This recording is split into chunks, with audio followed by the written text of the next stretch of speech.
Hello all, welcome to the sixth Presence XR webinar. We are delighted to have you with us. Shortly, Sergio Fernandez will introduce our guest speaker, Gijs den Butter. We are recording the session for our project website. You are welcome to submit questions through the Q&A box at any time during the presentation, or alternatively, you may raise your hand at the end of the session to ask your question directly. Sergio, the floor is yours. Thank you, Mario. It's a pleasure for me to introduce Gijs den Butter.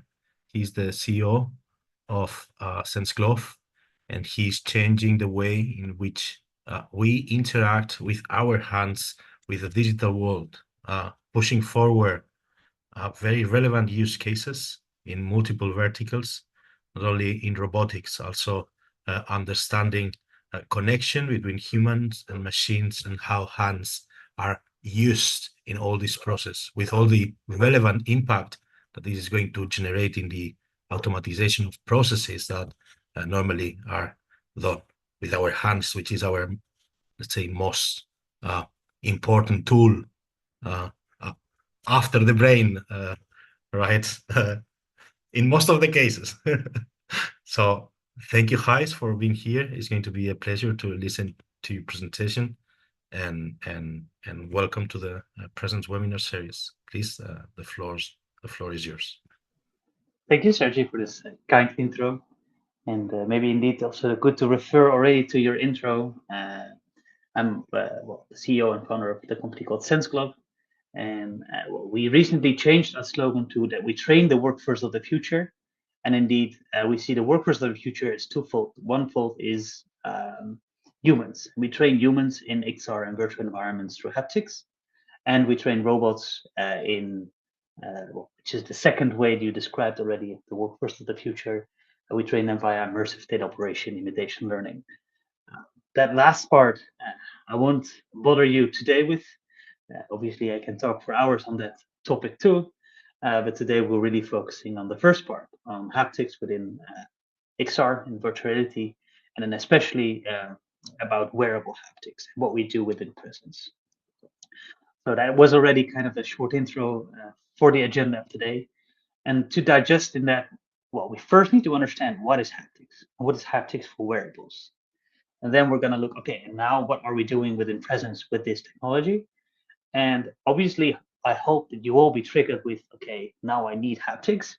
So what can you do with it afterwards? That's the kind of three ways that we would like to discuss.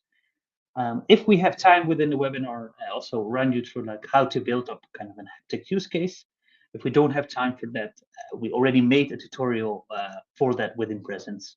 That's also online. So if you're interested or just want to do a more deep dive into the last part, I advise you to already look up the tutorials, which should be on our social and YouTube channels.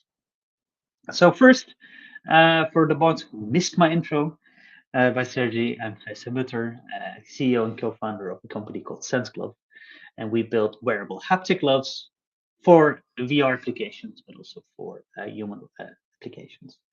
And first, I think it's good to see, okay, what is haptics? Because there's a lot of misunderstanding of what haptics does. There's a lot of, well, it is touch in virtual reality. There's touch, ability to touch digital worlds, but yeah, it is true, but it is not as rich as you might think at the first place. So therefore, I really boiled down the current, and that's really here and today, definition of haptics to haptics is a subset of technologies that enable users to experience tactile sensations and interactions within a digital environment. So it's really about sensations and interactions. It's not about a lifelike representation of touch. Simulating the sense of touch, so we're getting there. We try to simulate a bit of the human touch, but with the goal to enhance immersion, skill transfer, or in some ways realism. This knowledge is not kind of built up in one day or within one project. SenseGlove is existing already for around 10 years, and together with leaders in the haptics industry, 3 years ago, we decided to kind of write down the taxonomy of what haptics is today in a book. Within this Presence Consortium, we, for instance, are partnering up with Razer, Interhaptics, Wyvern, as they call it now, and for instance, with their CEO, Eric Fezoli, together, I co-authored this book. So there is some background, some body to it as well, in terms of today's talk. So if we're talking about this subset of technologies, it's maybe good to digest what type of technologies are we talking about. What are the actuation technologies? Because most of the haptics comes from something that you need to actuate to the user in order to let them experience or feel within these digital environments. So the first one we probably all know, which is vibrotactile feedback. We know this from the buzzing of your phone to like the way how a touchscreen clicks. So you can really feel kind of buttons, rough textures, clicks with this modality. And this is then also the most wide used modality within in XR in wearable domains, for instance, in controllers or in gloves. The second modality that is also targeting at the skin, because it's good to look at how do we as humans perceive touch, is contact feedback. That is basically where you as a human can feel shapes of objects. And we as humans feel that by a little bit of indentation of our skin, there is a sharp or a rough edge to an object. By the way, I'm still hearable because my headphone dropped out. Yes.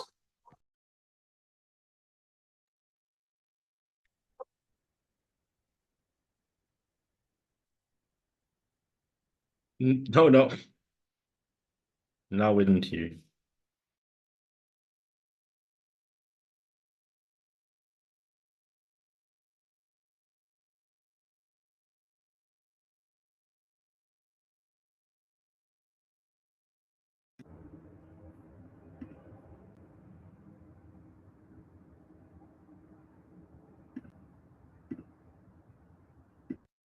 I think I should. Now it's okay. All right, perfect. Then let me get back to the presentation. Apologies for that. Apparently, if I'm called, then my headphones switch to my phone. So don't call, or do that, and then it's fine. So where I was with contact feedback. So you, as a human, your skin perceives edges by a little bit of indentation of your skin. You have little receptors on your body that are prone to this delta between how much your skin is stretched or indented. And within haptics, we can modulate this technology. For instance, like an American company called Haptics, with this research that I mentioned here from Facebook Reality Labs, from Meta Reality Labs, with like little air bubbles or little pins on a display that kind of simulate that indentation. And then you can feel roughly what is the shape of an object. And the third thing that your skin can understand through the receptors on your skin is temperature differences. And you can modulate that also with actuators, for instance, Peltier elements, or think of like a general heating system in your house where you can have water, cold and hot water pumping through pipes. So, or even like with smart alloys that can change temperature based on the shape that they have. You can kind of push a temperature difference to a person, and you can understand, okay, if there's a difference between more than 2 degrees, you really understand, 2 degrees Celsius, you really understand, okay, something is colder than it was before, or something is hotter than it was before. So those are all the technologies that we can render today that are prone to your skin and how your skin reacts to the world around you, and also then we can render to the digital world around you. Obviously, your skin is not alone in the understanding of touch. Your muscles are also part of that. So we also have kinesthetic feedback. And with kinesthetic feedback, you basically can feel kind of the size and the stiffness of an object. That's in a wearable. That's only tethered towards gloves. If you have something that is non-wearable but more grounded, you can also feel like the heaviness, like the weight of an object. But therefore, you need always to have something that's grounded to the floor, because or has created some inertia in itself. But that's kind of a very far-fetched explored territory within haptics. So remember, you have these basic 4 modalities of haptics within wearables. But when we go down to the ability to render it, we have a lot of different type of secondary tier technologies or factors behind it. So you might have the resolution. So how much of these actuators do I have on my body? And I'll tell you one thing. In our SenseCloud Nova 2, there are 8 actuators.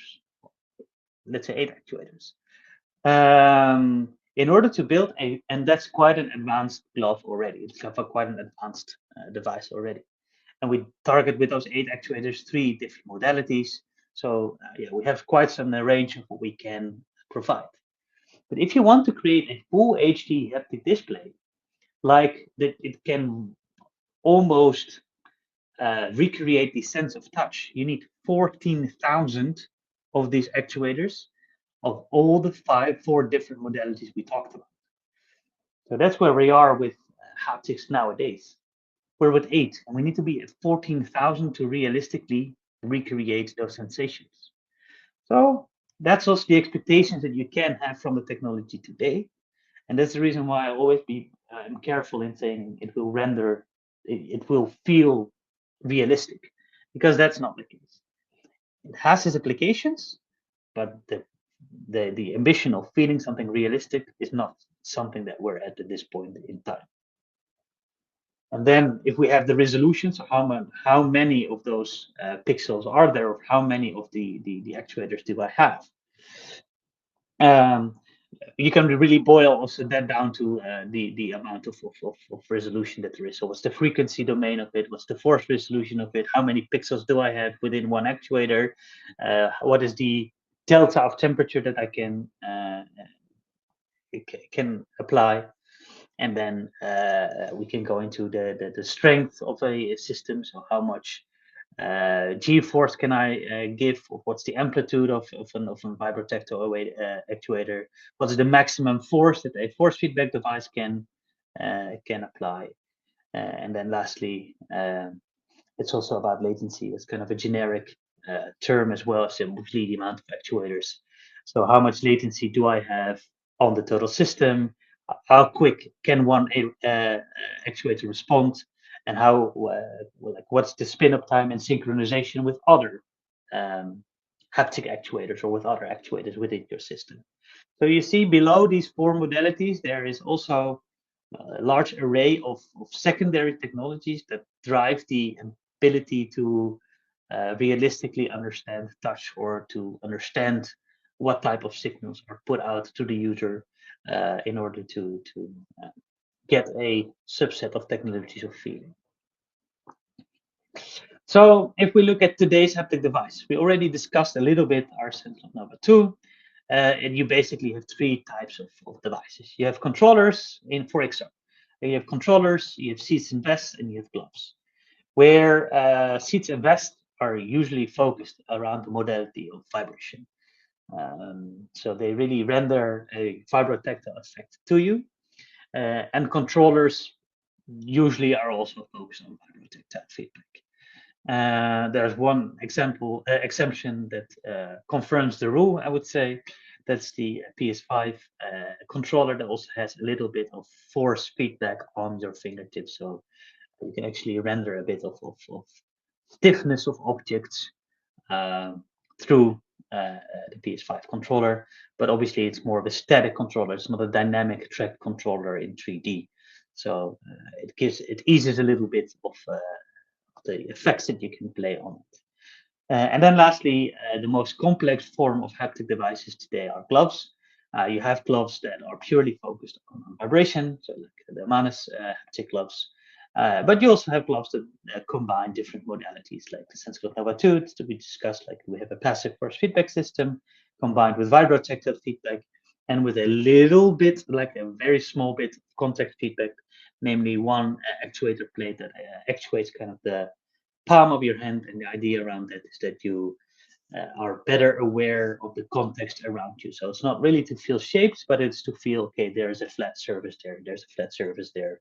So you are aware of where a wall is or where a table is in your scene, or that you are aware when you actually grasp an object based on the inner contact in your hand.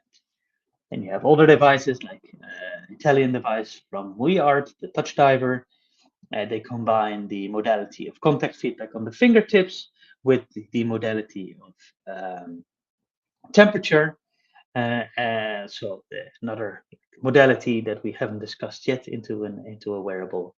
And lastly, well, there's the Haptics G1 I already touched upon a bit, where they have more indents pixel densities of contact feedback by like what they call microfluidic bubbles that they kind of blow up in your hand or at your fingertips, and then it pushes against your skin to stretch your skin, and therefore you can feel a bit of shapes with that device.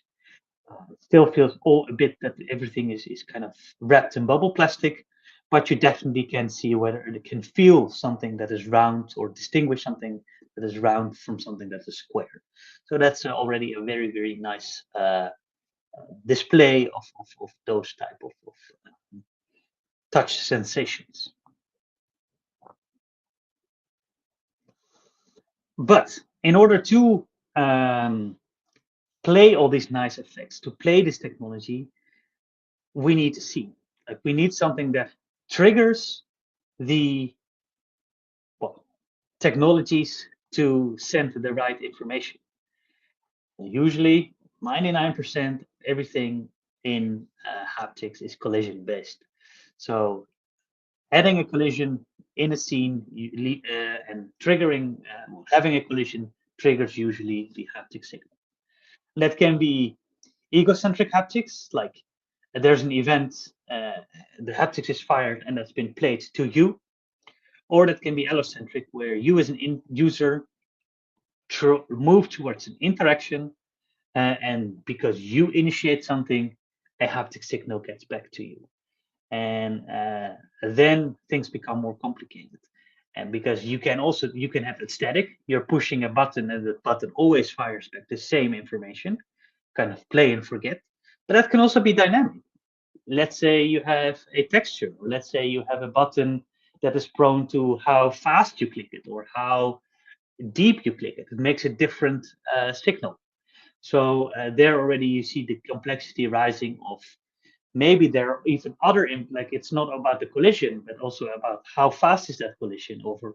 Maybe I need to repeat the information that is sent quite quick because someone is sliding over and is creating multiple collisions at the same time, or is creating multiple collisions that buffer into kind of an haptic triggering.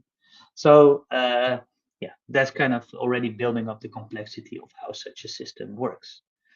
So now we really know what type of modalities are there, what type of enabling technologies behind those modalities are there, and how is in haptic signal triggered. So then we really can talk about haptic interactions. So what happens when I grasp this syringe? What happens when I push the button of it? What happens when I do that faster? These are the type of problems where we as hapticians need to think about and need to solve for you already, so you as XR creators can implement that. That's exactly what we do within Presence. We basically want to make a unified way of doing this. Because now, if you use a SenseGlove, or if you have a haptic vest or a cushion from Razer, and you send it a signal, it doesn't understand what it is. It doesn't understand even which modality to play. Even maybe it cannot even play that modality. There's no standardized way of sending haptic data. It's not like an MP3 or a video format that every video player or every audio player knows how to play a haptic signal, or that every device knows how to play a haptic signal. So therefore, within Presence, we're adapting and contributing to standardization of a haptic signal. We do that in the HGF-MPEG format. And we also do that in a way that the collision triggering will be standardized. So what is a collision? And where do I store the information, the haptic information that needs to be sent to the devices? Is that on an avatar? Is that on the device itself? Is that on the object? So that's also where we're looking really into like the 3.2 work package. And then lastly, we also want to unify a bit more the content creation pipeline, because we don't want to go into actually how to build interactions. We want to steer away from that. We really want to be, okay, there's a collision and now, but obviously you need in file format, or you need ways to implement also your haptic thoughts or your haptic abilities into the system. So therefore, we're also building tools that help you to create content. And how are we doing this actually? So we come up with a very, very simple concept where you basically have two types of colliders. You have a collider that is a haptic emitter component, where you store all the haptic information. So if I touch it, what happens? Like what type of signal do I play? What type of other parameters can influence the playing of that signal? And at the other side, we have haptic receivers. So if this component, if this haptic component touches a emitter or collides with the emitter, is it connected to a haptic device? Where is it connected to a haptic device? And how is that playing?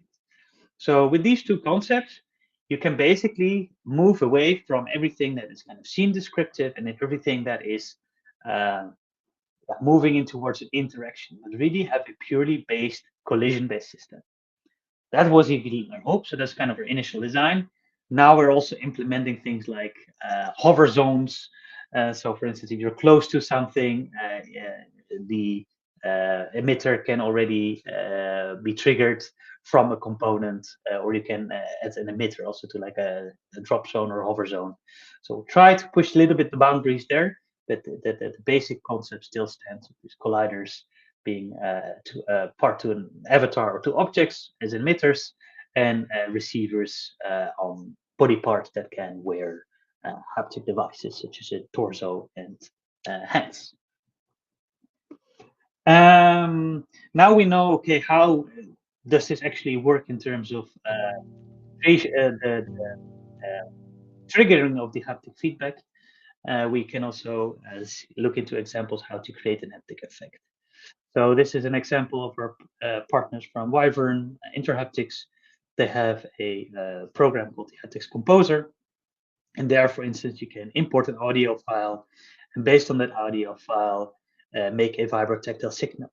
Very easy way to build a vibration signal that matches within your scene. For instance, if you're building for an entertainment game. But it also gives you the ability to make your own haptic signal. So you can make a texture based on like the frequency and the amplitude that you can modulate.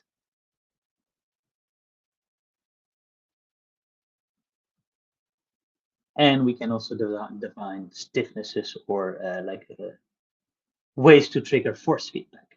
So we can, with this tool, create different type of modalities of haptics and put that onto an emitter component and deliver with that emitter component which type of signals should be played when and when a certain collision happens.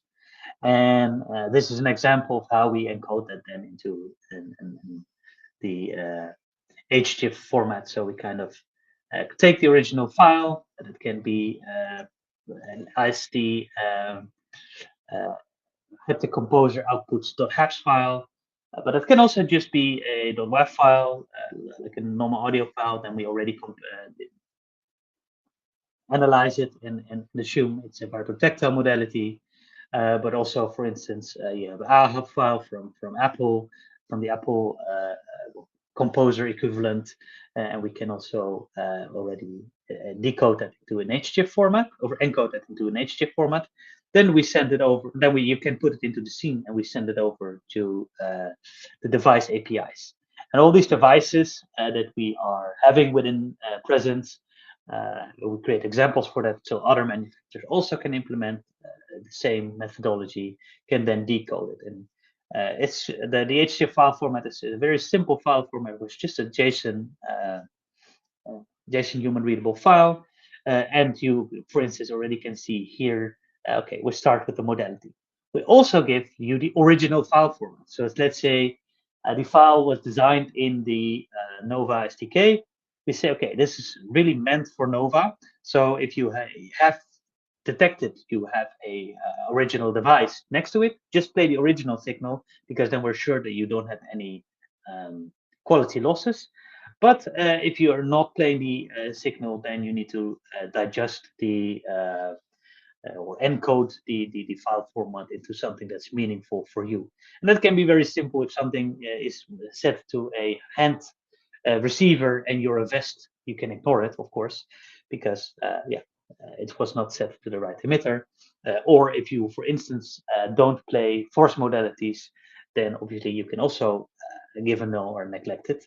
But once you, for instance, within a vibrotectal signal that's modulated in a way that is not playable by your device, then we have methods in place that you can already that you still can play a less richer signal than, for instance, was created. So that's kind of try to encode and decode this within Presence. And that means that you can actually have multiple haptic devices, like me being a monkey here in a very basic scene where I can feel the exact same modalities on my hands as on my vest. Or in the left scene where you have a headphone and a cushion in exactly the same scene as me being a monkey on the right side. So that already enables multi-modality, multi-player, multi-device haptics. And now, obviously, this was kind of a basic avatar situation, but within Presence, we have the objective to enhance the presence in XR by 3 different components, with haptics, with holoportation, but also with smart avatars and intelligent virtual agents. And then we also obviously need to map a little bit more complex structures than only a very basic torso. So within Presence, we already got one step further within the project and are able and have the ability to map now these emitter and receiver components to complex avatars and to more complex structures. And what you can then get is these type of interactions. So beyond the actual ability to only detect collisions, we can also now do more complex interactions based on purely a collision-based system. So this is an example of our little demo scene where with our haptic gloves, you are able to do pretty in-dense two-handed manipulation of digital objects, and purely based on the collision, send a haptic signal to our gloves that then can render the right haptic information in 3 different modalities, so force, contact, and vibration. Pass objects from one to the other.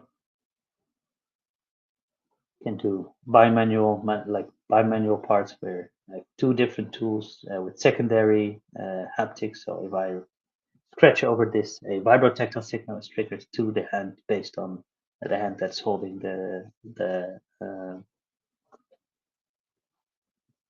grader, and so on. So these are abilities that we are now able to modulate. And also beyond the ability to play haptic signals based on collision events, we want to make it as easy as possible to build interactions and trigger those events.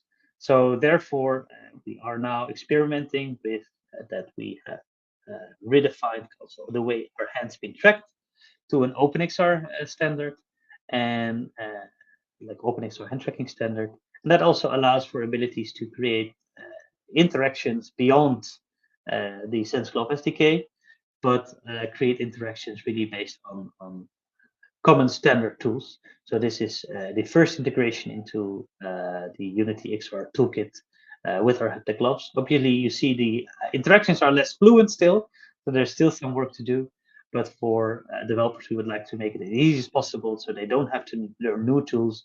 They just can use the own tools that they already have, that they are already familiar with, like the Unity XR interaction toolkit. So these are a little bit about, so now I finished the topic of what are we doing within Presence.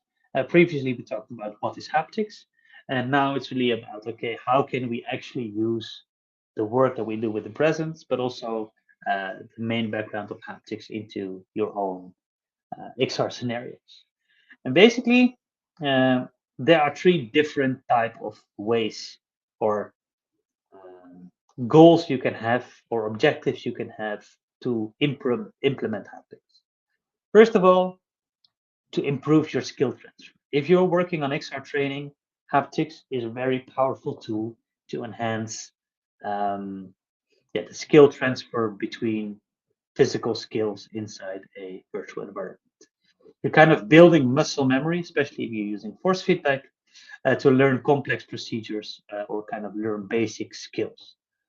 If you look into literature and you compare haptic feedback training versus like hand tracking training, you see that after weeks of training, people remember better procedures when they are trained with haptics than without. And this is both for grounded haptics in medical solutions as for gloves, for instance, in a study that's done on the on a firefighting safety training scenario. Second objective that you can have for haptics is the improved immersion, to really engage your user better within a virtual scenario. And lastly, you can improve realism. But that is quite a tricky part because what you really need to focus on is one specific type of task that you want to create more realistic. Because if you want to say, okay, I would just want a generic, more realistic part, you will probably fail. Whether you say, okay, there's one particular interaction in my scene that I really would like to render realistic, then this might be a good way of implementing haptics. So I'll just give you some examples of what works and what not.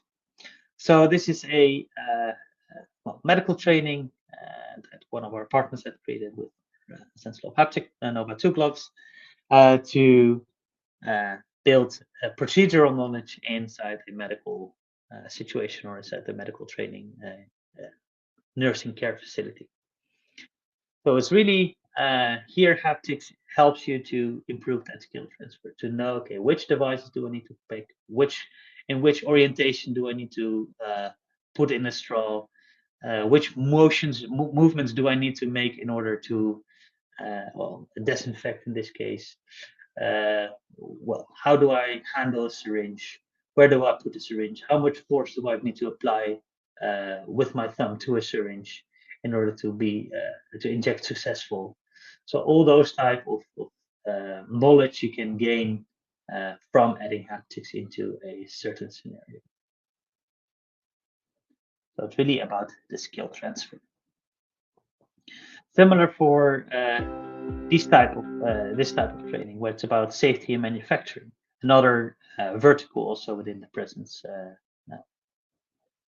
project. So we have medical and we have manufacturing safety training. So here, how do you open a very expensive cargo door? What is the feeling like? How much force do I need to put on this joystick? My manual task again, so looking at something, looking at the door while pushing open the handle, so still that you know that you're pushing the handle and not let go of that while not looking at it. the similar part here, also for closing the door, that you look away from the actual interaction that you're doing, but through the haptics you can still feel that you're completing the task. And then all the way until the door is closed, and you need to gain procedural knowledge on that you need to put back the handle, of course, but also need to put back the lids, and also feel that the lids are closed. So that's again more kind of the procedural side beyond the experience side of that you look at different angles than you're actually interacting with. So here haptics again helps you with the skill transfer.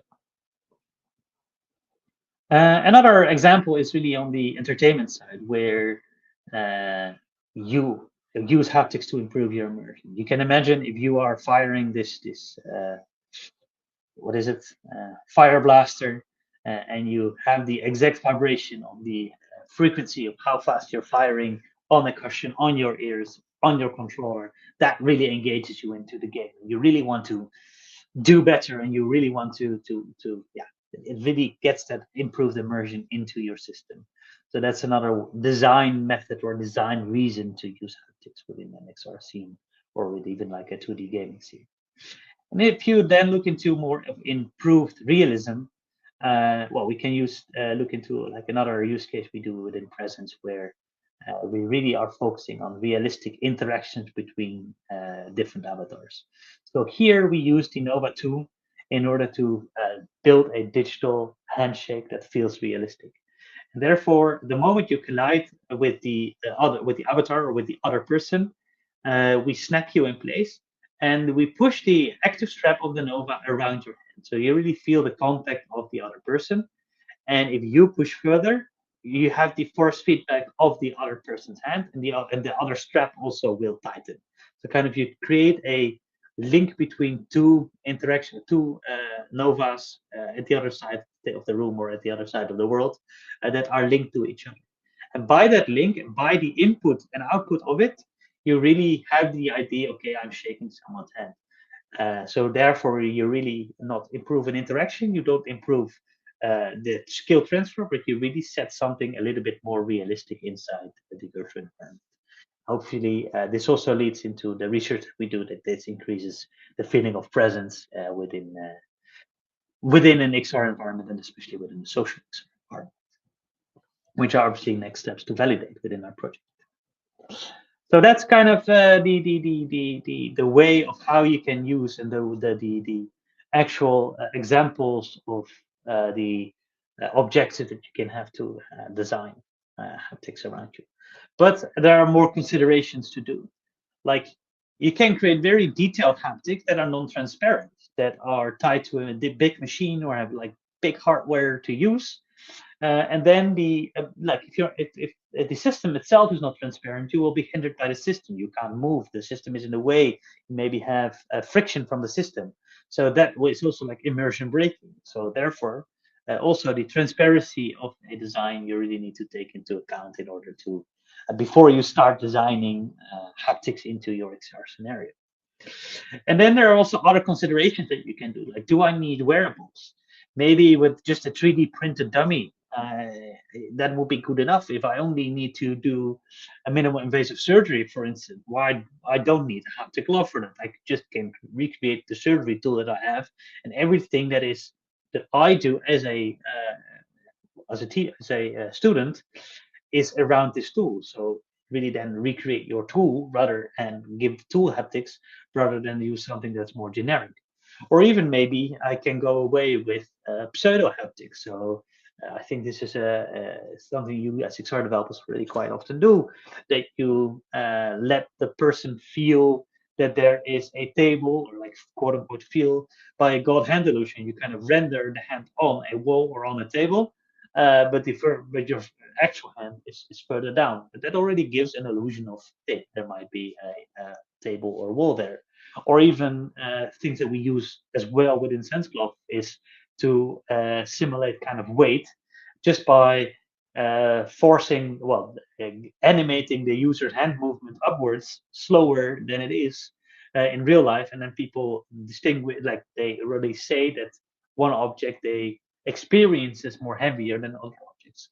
So also think about these kind of tricks when designing haptics. Do I need haptics for this particular interaction, or can I get away with something that is pseudo haptics and that will give me more transparency in the end?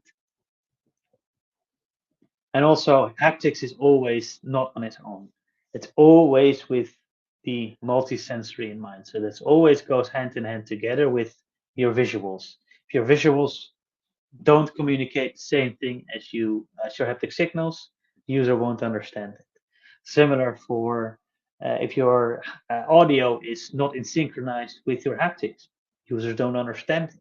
And even within haptic design, you can kind of think of what is the objective of the haptics? Is it to reinforce? Like, is it to uh, be jointly together with the visual and the audio effect? Like, for instance, with handling a mixer, where you feel the vibration, you hear the noise, and you see the rotor spinning at the same time?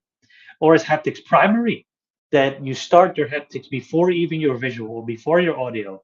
To if you have a vest on and you want to simulate rain, that's a very powerful way to just start with haptics before you hear the rain, before you actually see the rain, because that's also how you perceive rain in real life. You first feel the first drop, and then you hear it, and then you see it. So that, yeah, there you can really have haptics as a primary signal, or as kind of an initial, and then you also tune down kind of the volumes of the other two, where you can have it an initial, you feel something sticky, and then obviously afterwards you look at it, render it, and hear, for instance, a connector breaking.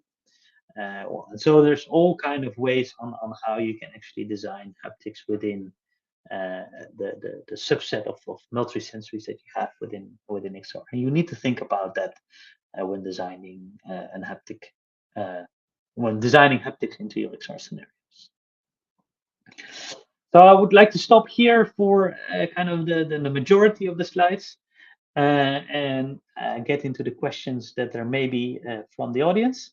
And if there are no questions, I can dive into kind of a design example of building a haptic scenario.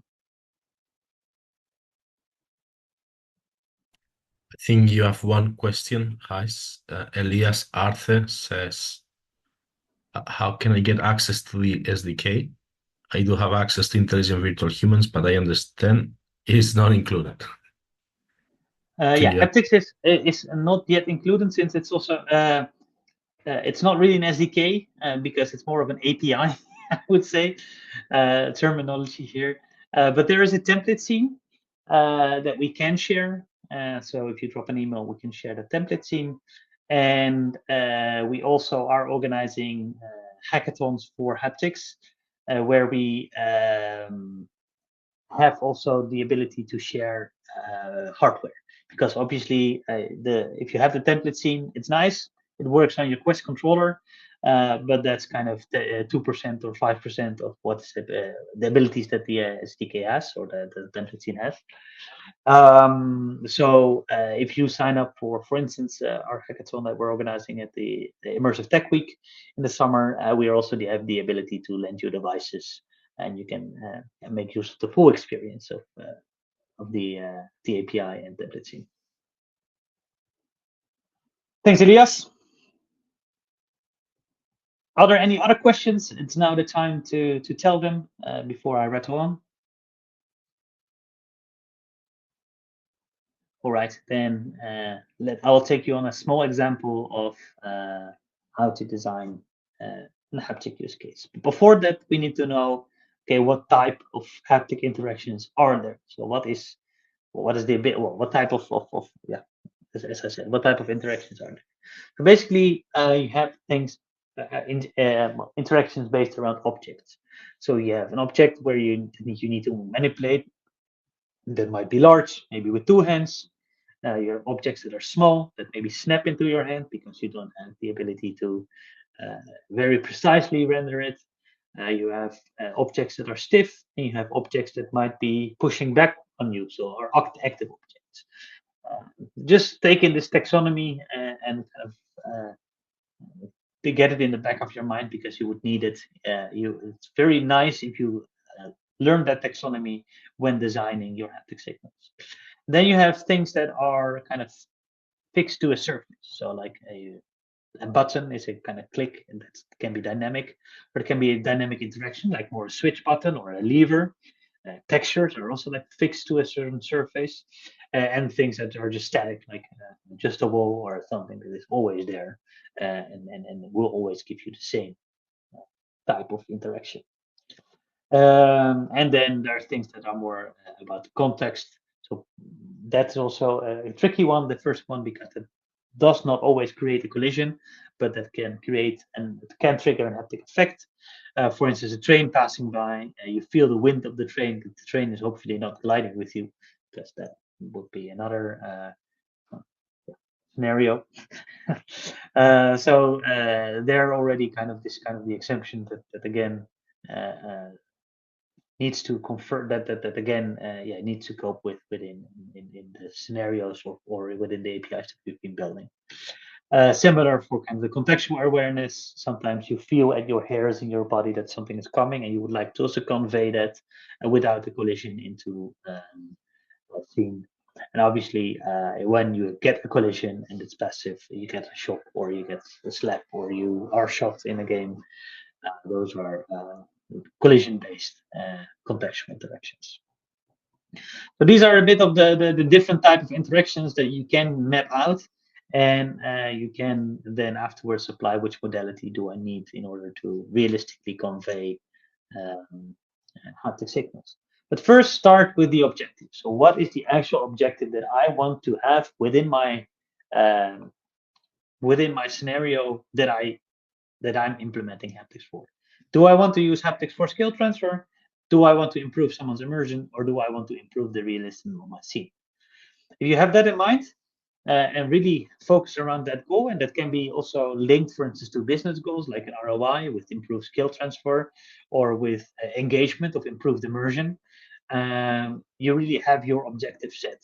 And you can really measure the outcome of the haptic design that you've created. And then if you know your goal, start by making an interaction scenario. So really pinpoint down every interaction that you would do into your scenario. Digest it from a video, digest it from work manuals, digest it from the imagination of an artist, but really make a comic-wise or use image creation tools to make a scenario and really describe your scenario. And that can really be detailed. That can be like the description that I've here. You need to hold a tool in your right hand. You need to wrap your fingers tightly around the bar. The right index finger presses down on the trigger for so much seconds. The trigger remains engaged until the last bolt is loosened. Like really make that descriptive and make that into the user standpoint. So what is the user doing, and what kind of signals are, what kind of interaction is that triggering, and what type of signals belong to that type of interaction before you start designing your haptic signals or even your scene. So from there on, you can kind of prioritize your scenario. So say, okay, what is the priority of this interaction inside my scene, and also what is the objective of this interaction separately, and does that match also the overall objective that I have? And from there on, if you have like listed it down into what's important and what is less important, sketch the interaction. So two-handed object manipulation for holding the wheel gun, and then active object for pulling on the trigger. So these were the kind of taxonomy that I used earlier. And then once you have your whole scenario, you have all the haptic signals or the haptic interactions sketched out. Make sure that you define the right haptic technology. So with a two-handed object manipulation for holding the wheel gun and an active object for your trigger, you might need force feedback for holding the gun, because that kind of gives you the size and the ability of the object. if the shape of the wheel gun is really important, well, you might add contact feedback to it. And you need force feedback to pull on the trigger and vibration to know whether the wheel gun is on or off, or is actively is activated. And also with that, you probably need a low frequency vibration because well, the wheel gun operates at a low frequency. And when you have that and you have mapped that out to all your important scenarios, then you should just look at the top 1 or top 3 or top 10, maybe like, just what your kind of business object behind it is, and see, okay, what type of device fits my scenario. So I said, are those haptic gloves? Is just vibration good enough? Do I need a vest and a glove? Do I need headphones? Do I need what type of haptic devices satisfy most of the haptic sketches that I made? From there on, if you have designed, if you have your whole scenario, if you know what device are you going to use within the scenario, then you can really start adding the multisensory to it. So what is the sound that it makes? What's the visuals that it makes? Is there any preference in type of way how you put haptics in terms of the multisensory design? And then you can really start building your scene. So you have a lot of steps before we advise you to build your actual scene. And then start with primitive shapes and colliders. So focus on the interaction, focus on the triggering of the haptic signals. Test that first. So test kind of the experience, the way how these haptic signals been triggered, and obviously then there are kind of edge cases you haven't thought about. And then try to spice up the scene with making it nicer in terms of visuals, making it nice in terms of audio, and then obviously before you deliver your project, always have your clients test it because it might be not feeling the same way, it might be not in coherence with the thoughts of your clients, and you can always do an last iteration on that. If you follow these kind of steps, certainly you'll create a haptic experience that delivers the actual business goal or the actual reason to integrate haptics where you started the project with in the end. That's also the last slide for today. I hope I've got you through the whole taxonomy and what is haptics, explained a little bit of how we use it within Presence, and gave you some examples, and gave you a very brief introduction on more of the managerial project management side of how well we at SenseGlove, but also within, for instance, the partners in the haptics package, work package 3, integrate haptics into XR scenarios. Thank you very much, Gijs, for your time and this wonderful presentation. I don't know if we have any more question, and if we have more time, let me check. We still have 5 minutes. There is one question. Hi, is an anonymous participant. Hi, thanks for the talk. What are your thoughts on the use of electrotactile haptics, such as Tesla's suits? Very good question. I deliberately left that out as technology because electrotactile basically can, in theory, stimulate all modalities.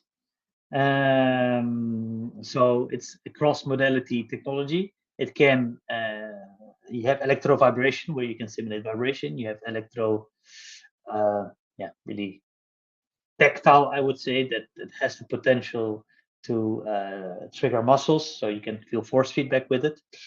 However, the current state of electro based haptics is more causing pain. And I forgot to say that too much input of any of the haptic modalities will cause pain. So too much vibration will feel as pain. A too quick difference in heat will cause pain. Too much indentation of your skin will cause pain. Too heavy forces on your body will cause pain. And yeah, unfortunately, with electrotactile, that is kind of the current state of the technology. And with Tesla suit, it serves a purpose of like contact interactions, like fast contact interaction when you're, for instance, shot. And we're still getting better.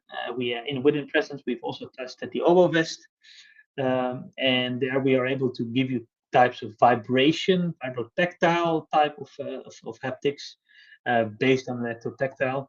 But to me, it still defeats the purpose that you need to wear a electrode on your body, on your naked skin in this case, where a vibration vest can actually bring the same subtle haptics. Obviously, if you go into the use case of pain, electrotactile is fantastic. And also in terms of immersion, it can be fantastic. So for instance, I had an electrotactile glove, and then I was in a CNC machine and my finger was chopped off. And obviously, then I feel pain in my finger, which is fantastic in terms of immersion. But yeah, for me, it's a technology that serves all the modalities and is still in its development phase. And for subtle haptics, it kind of defeats the purpose now.